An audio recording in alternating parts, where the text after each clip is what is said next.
बहुत समय पहले की बात है। एक राजा को उपहार में किसी ने बाज के 2 बच्चे भेंट किए। वे बड़ी ही अच्छी नस्ल के थे और राजा ने कभी इससे पहले इतने शानदार बाज नहीं देखे थे। राजा ने उनकी देखभाल के लिए एक अनुभवी आदमी को नियुक्त कर दिया। जब कुछ महीने बीत गए तो राजा ने बाजों को देखने का मन बनाया और उस जगह पहुंच गए जहां उन्हें पाला जा रहा था। राजा ने देखा कि दोनों बाज काफी बड़े हो चुके थे और अब पहले से भी शानदार लग रहे थे। राजा ने बाजों की देखभाल कर रहे आदमी से कहा, मैं इनकी उड़ान देखना चाहता हूँ, तुम इन्हें उड़ने का इशारा करो। आदमी ने ऐसा ही किया।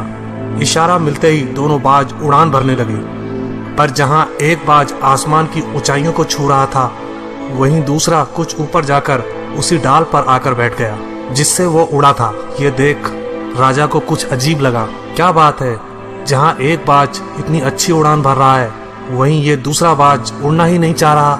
राजा ने सवाल किया, जी हुजूर, इस बाज के साथ शुरू से यही समस्या है, वो इस डाल को छोड़ता ही नहीं। राजा को दोनों ही बाज प्रिय थे और वो दूसरे बाज को भी उसी तरह उड़ना देखना चाहते थे। अगले दिन पूरे राज्य में ऐलान कर दिया गया, जो व्यक्ति इस बाज को ऊंचा उड़ाने में कामयाब होगा उसे ढेरों इनाम दिया जाएगा। फिर क्या था, एक से एक विद्वान आए और बाज को उड़ाने का प्रयास करने लगे, पर हफ्तों बीत जाने के बाद भी बाज का वही हाल था। वो थोड़ा सा उड़ता और वापस उसी डाल पर आकर बैठ जाता। फिर एक दिन कुछ अनोखा हुआ।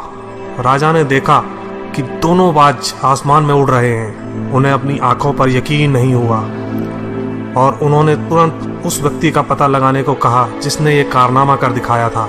वह व्यक्ति एक किसान था। अगले दिन वह दरबार में हाजिर हुआ। उसे इनाम में स्वर्ण मुद्राएं भेंट करने के बाद राजा ने कहा, मैं तुमसे प्रसन्न हूँ